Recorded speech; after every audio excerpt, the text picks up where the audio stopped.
warahmatullahi wabarakatuh dan salam sejahtera.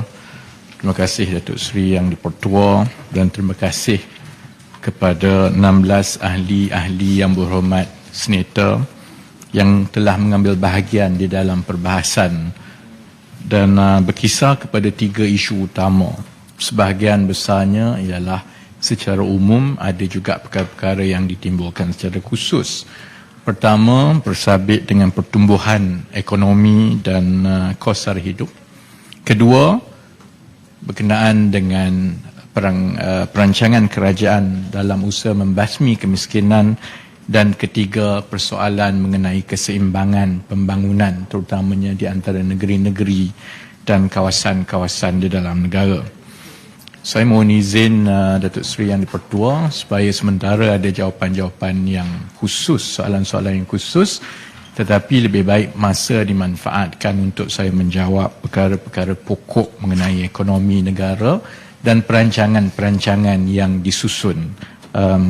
Kalau ada celahan mengenai soalan-soalan khusus, insya-Allah saya boleh jawab seperti yang telah dibangkitkan semasa perbahasan. Kedudukan ekonomi negara sekarang adalah sangat penting untuk kita sama-sama hargai supaya kita tahu apa yang perlu dibuat, apa cabaran dan apa potensi yang ada.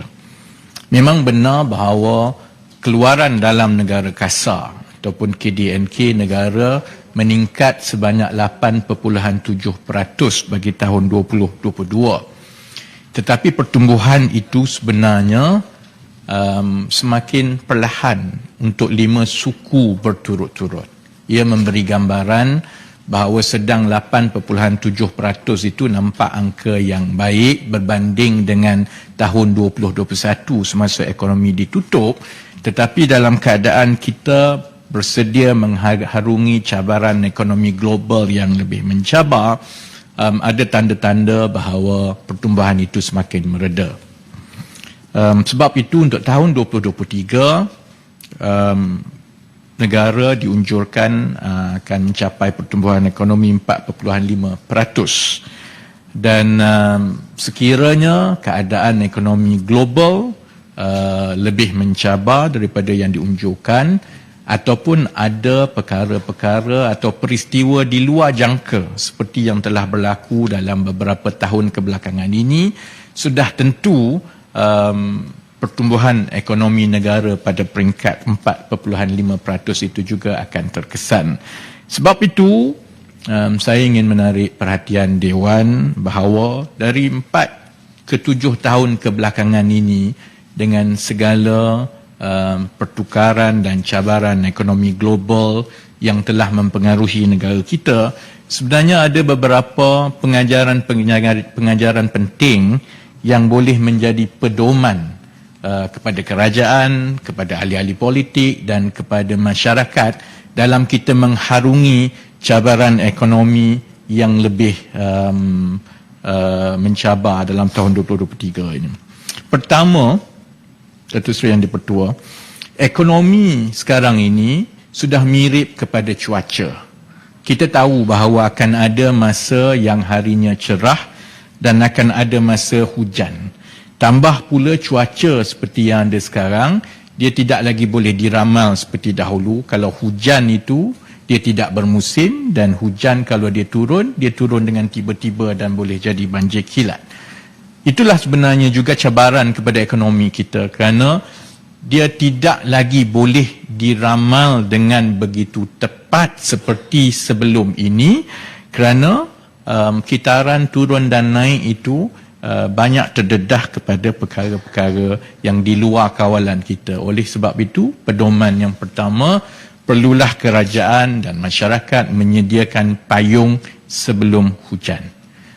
Pedoman yang kedua ialah seperti juga cuaca yang dipengaruhi oleh perkara yang berlaku di luar sempadan kita. Pembakaran yang berlaku di Indonesia akan ada kesan kepada kita. Apa yang berlaku di Australia juga ada kesan kepada kita. Begitu jugalah ekonomi, kerana dunia sekarang ini saling berhubung.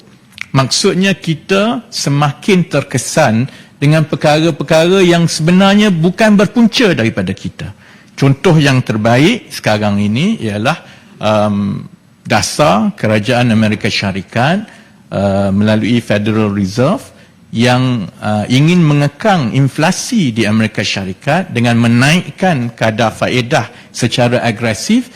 Itu secara langsung mempunyai kesan kepada mata wang kita, kepada pasaran saham kita, kepada inflasi kita, dan juga ada tekanan kepada kita untuk turut sama menaikkan kadar faedah walaupun itu tidak ada kena-mengena dengan kita. Jadi oleh itu Datuk Seri Yang di-Pertua, untuk menyediakan negara dalam suasana sebegini, kita perlu mengambil kira juga pedoman-pedoman ini. Maka Kementerian Ekonomi merangka strategi untuk yang paling penting, sementara kita menangani cabaran harian, harga barang naik, inflasi, gaji, ini semua adalah cabaran-cabaran harian, tetapi yang lebih penting untuk kita menyediakan payung sebelum hujan, dan payung itu biar payung yang betul-betul kuat. Kalau hujan datang pun dia dapat bertahan. Kementerian Ekonomi diberi mandat untuk memperbetulkan struktur ekonomi negara. Sementara kita selesai yang jangka masa pendek, kita tidak boleh mengulangi kelemahan-kelemahan lepas yang mendedahkan negara dan ekonomi kita kepada risiko-risiko ini apabila ia berlaku. Membetulkan struktur ekonomi negara bermaksud menaikkan daya tahan ekonomi negara, supaya kalau ada demam global, kalau ada perkara-perkara lain yang di luar kawalan kita, itu berjaya ditangani dan diserap dengan baik oleh kerajaan kita. Jadi ia bertumpu kepada 3 perkara utama. Pertama, untuk mengukuhkan kedudukan fiskal. Kita banyak mendengar kebelakangan ini tentang jumlah hutang kita, tentang berapa banyak sebenarnya jumlah faedah yang dibayar setiap tahun sebagai sebahagian daripada perbelanjaan mengurus. Ini semua ialah persoalan kedudukan fiskal. Maksudnya pengurusan pentadbiran kewangan awam kita perlulah berada di satu keadaan yang lebih baik. Maksudnya kurang berbelanja dari segi hutang. Belanja itu dikhususkan kepada projek-projek yang betul-betul membawa nilai tambah kepada rakyat, kerana ruang fiskal ini cukup penting kalau ada perkara-perkara di luar jangkaan kita. Kalau ada ruang fiskal yang lebih besar, kalau ada berlaku perkara di tempat lain yang ada kesan kepada kita, maka kita ada wang dan kedudukan kewangan untuk menjadi orang kata dalam bahasa Inggeris, Datuk Seri Yang di-Pertua, buffer, penampan kepada kesan-kesan ini. Perkara kedua dalam menstrukturkan ekonomi negara ialah menambah pendapatan negara. Maksudnya menambah pendapatan kerajaan.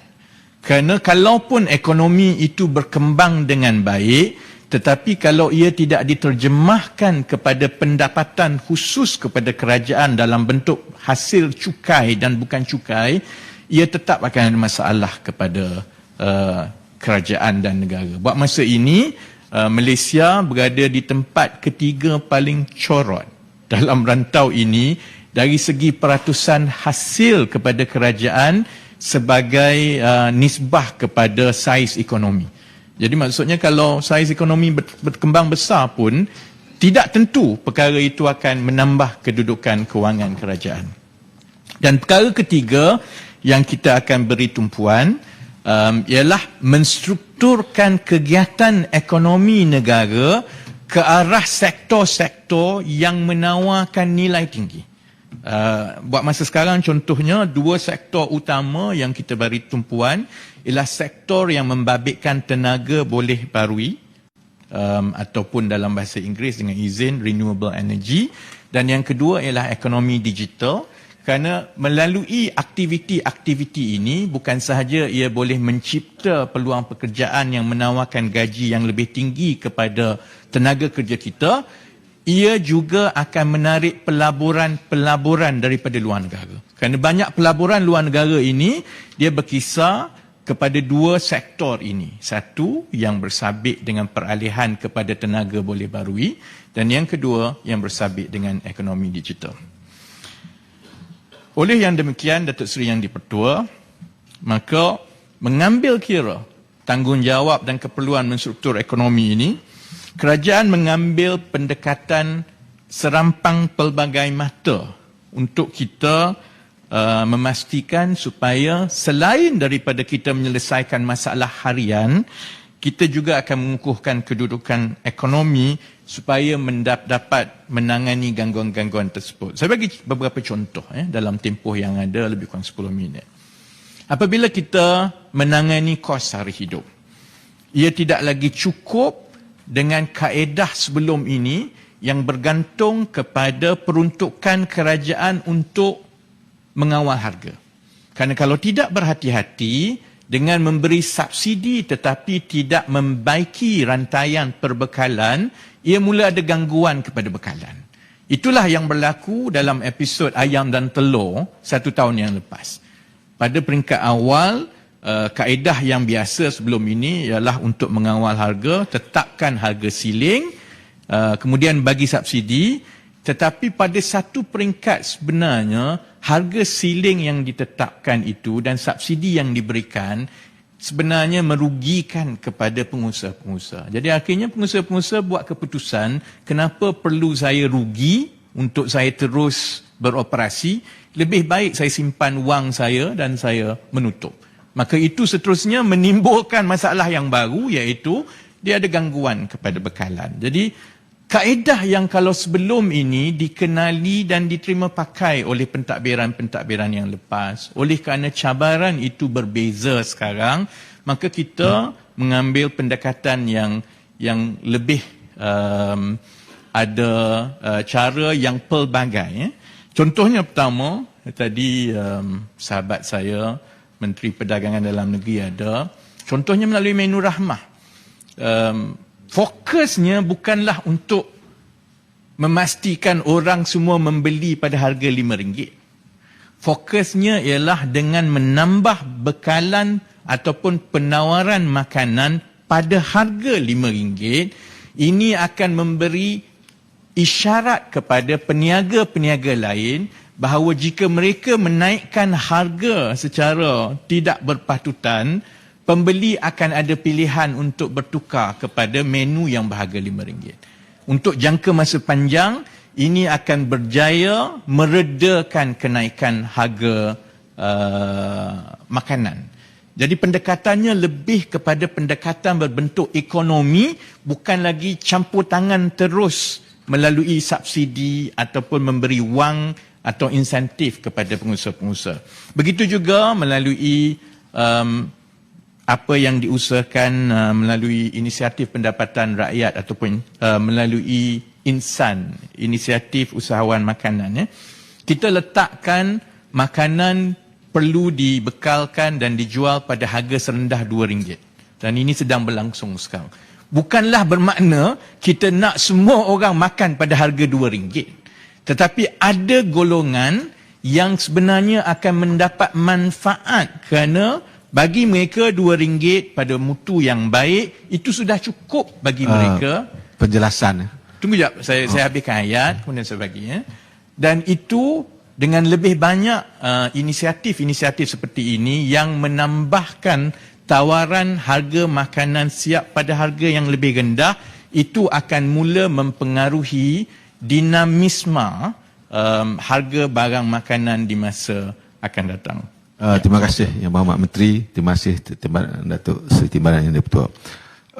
Boleh tak Yang Berhormat Menteri gambarkan selalu, kita nak tahu apa jenis makanan yang digambar-gambarkan oleh Menteri sebagai sasaran RM2 dalam kepala sekarang lah. Kalau boleh rakyat nak tahu tak.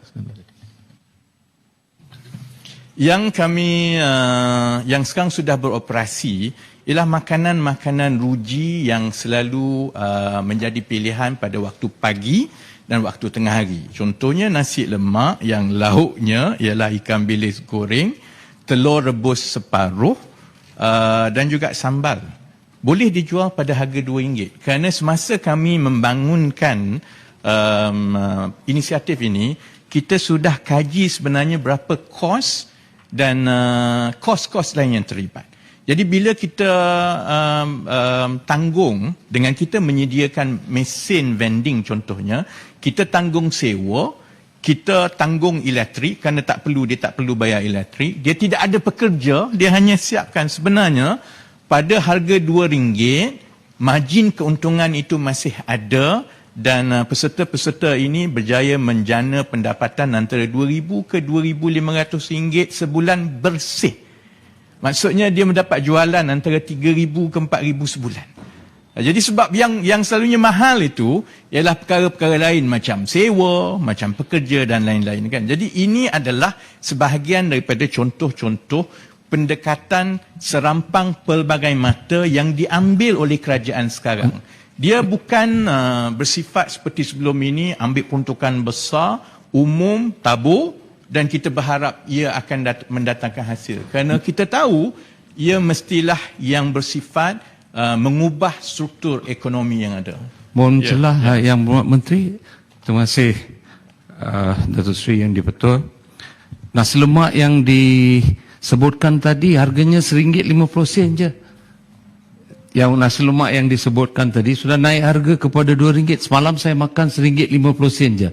Telur setengah dengan ikan bilis, saya makan RM1.50, sekarang sudah jadi RM2. Pendapat penjelasan, terima kasih. Bagus Yang Berhormat Senator timbulkan perkara ini. Ini menunjukkan bagaimana sebenarnya kaedah untuk mengawal dan menyeragamkan harga barang makanan siap itu tidak pernah diamalkan oleh mana-mana kerajaan dalam dunia ini kerana ia perkara yang mustahil kerana setiap barang itu berbeza-beza. Yang dimakan oleh Yang Berhormat tadi memang nasi lemak tapi mungkin saiznya lebih kecil, daunnya lebih kecil dan ikan bilis yang berbeza, sambalnya berbeza. Jadi sebab itu kita serahkan perkara ini kepada pasaran. Yang kita nak pastikan ialah pada mutu tertentu, pada nilai tertentu, harga itu dikira berpatutan dan ukurannya ialah sambutan yang diberikan oleh rakyat. Kalau pada harga RM2 itu, ia berjaya menjana pendapatan bersih sampai RM2,000, RM2,500 sebulan, itu bermakna pasaran telah menerima bahawa itulah nilai yang terbaik bagi makanan pada saiz dan mutu itu. Dan itu juga sebenarnya melambangkan pendekatan kerajaan sekarang dalam menangani masalah-masalah ini supaya ialah pendekatan serampang pelbagai mata selain daripada kita memperbaiki struktur ekonomi dengan menyerahkan seberapa yang banyak kepada daya saing ekonomi negara, bukan campur tangan berterusan kerajaan. Ia juga menyelesaikan perkara-perkara lain seperti menambah pendapatan kumpulan sasar iaitu miskin B40 dan juga miskin tegar. Perkara kedua dalam tempoh 2 minit yang berbaki ini yang saya ingat saya ambil kesempatan untuk kongsi dan jawab hasil daripada perkara-perkara yang ditimbulkan oleh ahli-ahli Dewan Negara ialah mengenai struktur ekonomi. Kerana kita terbiasa dengan apabila ada kerajaan baru akan dibentangkan blueprint baru dan kerangka baru. Sama ada blueprint atau kerangka itu dapat diterjemahkan atau tidak, itu perkara kedua. Jadi sudah jadi amalan kita.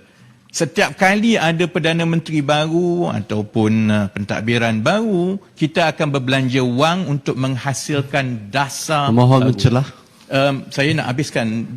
Saya sebut yang ini dulu. Bukan, kalau ada yang masa itu berkaitan itu kerana masa terhad. Saya Okey. berharap Yang Berhormat Menteri itu fokus penyelesaian. Terima kasih. Nak jawab ni kan. Kalau yang saudara ahli Dewan tadi tak mengambil 20 saat, saya ada 20 saat ekstra tadi masa nak menceritakan tentang penyelesaian. Sebab itu cara kali ini ialah kita akan kekal dengan perancangan-perancangan yang sebenarnya telah pun melalui prosesnya sehingga ke peringkat ini. Contohnya, rancangan ekonomi yang paling besar dalam negara kita ialah rancangan Malaysia ke-12.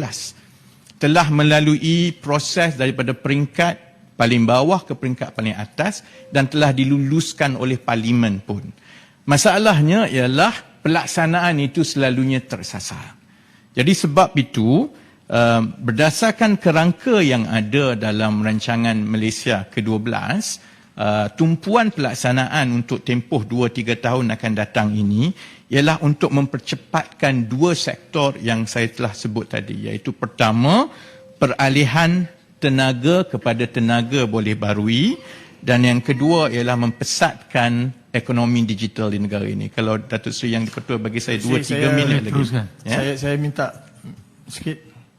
Kalau boleh, diesel dan gasolin kepada tenaga-tenaga yang dikira lebih hijau dan boleh menarik pelaburan asing.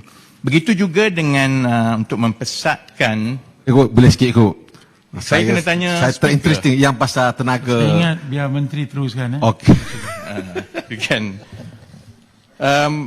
Begitu juga untuk mempercepatkan perkembangan ekonomi digital, Kementerian akan melancarkan beberapa program bermula daripada bulan April untuk mengarus perdanakan inovasi dalam masyarakat kita, kerana itu penting untuk memastikan ada bakat-bakat yang boleh mengambil peluang dari ekosistem syarikat pemula yang lebih baik yang disediakan oleh kerajaan selepas ini. Dan begitu juga dari segi kemahiran, kerajaan melalui Kementerian Ekonomi akan bekerjasama dengan industri untuk melancarkan pada skala nasional satu program yang dipanggil Academy in Industry, iaitu program-program kerja berkemahiran yang lebih menekankan kepada konsep dengan izin on the job training. Jadi insya-Allah dengan 3 komponen ini. Pertama, dasar dan fokus kerajaan dalam sektor-sektor bernilai tinggi. Kedua, tata kelola dan disiplin kewangan kerajaan yang ada, yang insya-Allah akan membina keyakinan pelabur untuk datang melabur. Dan ketiga, dengan tenaga kerja yang seiring dengan kemahiran yang diperlukan oleh industri, ini akan berjaya membantu menstrukturkan kembali ekonomi kita ke arah yang lebih mampan. Jadi dengan penerangan-penerangan itu, saya ucapkan terima kasih kepada Datuk Seri Yang di-Pertua atas masa tambahan yang diberi. Kalau ada perkara-perkara yang khusus yang lain, yang itu boleh dijawab secara bertulis, kerana kebanyakannya berbentuk angka-angka khusus yang dibawa oleh ahli-ahli dewan khusus bagi kawasan masing-masing. Terima kasih. Assalamualaikum warahmatullahi wabarakatuh. Terima kasih kepada Yang Berhormat Tuan Muhammad Rafizi bin Ramli, Menteri Ekonomi, di atas jawapan yang telah diberikan.